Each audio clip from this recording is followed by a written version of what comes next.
பிரபலமான குருமார்கள் ஆதி சங்கராச்சாரியா அவர்கள், நம்முடைய பகுதியில் ராமானுஜாச்சாரியா அவர்கள், மாதவாச்சாரியா சுவாமி உடுப்பி மட்டத்தை எஸ்டாப்ளிஷ் பண்ணவங்க.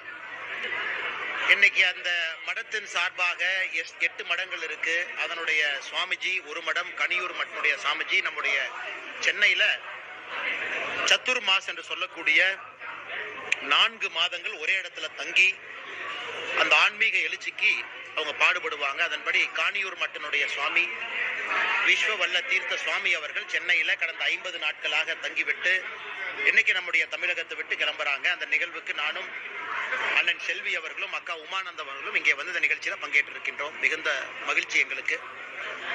இன்னைக்கு அந்த நிகழ்ச்சியில பத்திரிகை நண்பர்களை சந்தித்துக் கொண்டிருக்கின்றோம். கேள்வி கேளுங்கன்னா பதில் சொல்ல அவர்களை பார்த்துக் கொள்ளும். அதே நேரத்துல மாநில தலைவர் அவர்கள் இந்த நீங்க கேட்ட கேள்விக்கு நயினார் அண்ணா அவங்க பதில் சொல்லி இருக்கிறாங்க.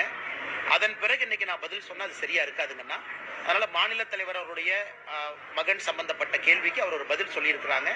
அதனால அதை நீங்க பதில் எடுத்துக்கங்கன்னா இன்னைக்கு நான் அதை பற்றி பேச விரும்புகிறேன். தேசிய ஜனநாயக கூட்டணியிலிருந்து ஓபிஎஸ் டிடிவி நேற்று நான் வேண்டுகோள் விடுத்திருக்கிறோம், எல்லோரும் வேண்டுகோள் விடுத்திருக்கிறோம். தனிப்பட்ட முறையில் அண்ணன் டிடிவி அவர்கள்ட்ட தொலைபேசியில நான் பேசினேன். அண்ணன் ஓபிஎஸ் அவங்ககிட்ட பேசணும், மறுபரிசீலனை செய்யணும். ஏன்னா for the larger interest of Tamil Nadu, Bharatiya Janata கட்சியில என்னையும் உட்பட எல்லோருமே தமிழகத்திற்காக 2026 ஒரு மாற்றம் வர வேண்டும் என்பதற்காக ஒரு அணியில நிற்கிறோம். எங்களோட இண்டிவிஜுவல் பிரச்சனை, அந்த பிரச்சனை, இந்த பிரச்சனை எல்லாம் கலைந்து ஏன் நிற்கிறோம் அப்படின்னா தமிழக மக்கள் அதை விரும்புறாங்க. அதனால் நிச்சயமாக அண்ணன் டிடிவி அவர்களும் அண்ணன் ஓபிஎஸ் அவர்களும் பெரிய மனிதர்கள், மாண்புமிக்க மனிதர்கள், மறுபரிசீலனை செய்வார்கள் என்று நம்புகின்றேன். தேசிய ஜனநாயக கூட்டணியில் அங்கம் வகிக்கக்கூடிய கட்சி ஒரு அதிமுக, அந்த கட்சியில் இந்த மாதிரியான உட்கட்சி சலசலப்புகளாக இருக்கு. வரக்கூடிய 26 தேர்தலில் எலெக்ஷன் வரப்போகுது, எப்படியான இம்பாக்ட்? ஆனா இன்னும் 7 மாசம் இருக்கு தலைவா, நீங்க பொறுமையா இருக்கல. பல்வேறு மாற்றம் வரும் பல்வேறு மாற்றம் வரும் நீங்க நினைக்கிறீங்களா? எதுலீங்கன்னா என்டிஏ கூட்டணியில பல்வேறு மாற்றங்கள் வரும் நீங்க நினைக்கிறீங்களா? என்டிஏ கூட்டணி வலிமை அடையும், பொறுமையா இருங்கன்னா. இன்னைக்கு வந்து எப்பொழுதுமே ஒரு கெமிஸ்ட்ரி எல்லாம் ஜாயின் பண்றோம், சில பிரச்சனைகள் சரியாகும்.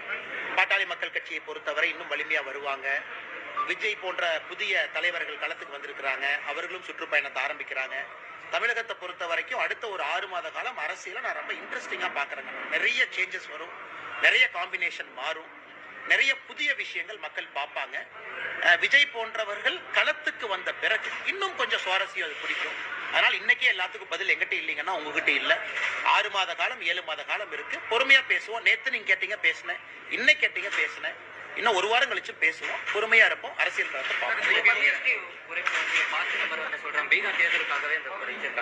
அந்த ஜிஎஸ்டியை பொறுத்த வரைக்கும் 2017 நாம் கொண்டு வந்தோம். 2025 ஒரு பெரிய மாற்றத்தை செய்திருக்கின்றோம். இன்னைக்கு 2 ஸ்லாபுக்குள்ள 5%, 18%. இது உண்மையாலுமே அரசுக்கு இதன் மூலமாக நேரடியாக 48,000 கோடி ரூபாய் வருவாய் இழப்பு ஏற்பட்டாலும் பொதுமக்களுடைய கையில அவ்வளவு பணம் சேமிப்பா மாறப்போகுது. அதுவும் அத்தியாவசிய பொருட்கள். ஆனால் நிச்சயமாக சிதம்பரம் அவர்கள் ஒப்புக்கொள்வார்கள், ஏன்னா அவர் ஒரு பொருளாதார மேதை, அவர்கள் ஒப்புக்குவாங்க. 2017 அது தேவைப்பட்டது, 4 ஸ்லாப் தேவைப்பட்டுச்சு. ஏன்னா எல்லா மாநிலங்களும் ஒரே நேரத்தில் கிடையாது. எல்லா மாநிலத்திலும் வேட் வேற, ஆக்ட்ராய் டாக்ஸ் வேற, ஸ்டேட் டாக்ஸ் வேற.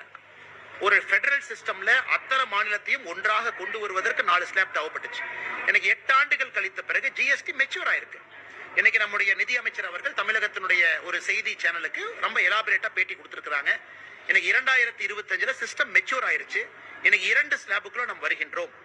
இன்னும் 10 வருஷம் கழிச்சு வேற மாதிரி கூட நடக்கலாம், சிங்கிள் டாக்ஸேஷன் நம்ம போகலாம். படிப்படியாக அதை சென்று கொண்டிருக்கின்றோம். அதனால் அண்ணன் சிதம்பரம் அவர்களும் அதை உணர்ந்திருக்கிறாங்க. அரசியலுக்காக பேசுவதாகத்தான் நான் பார்க்கின்றேன்.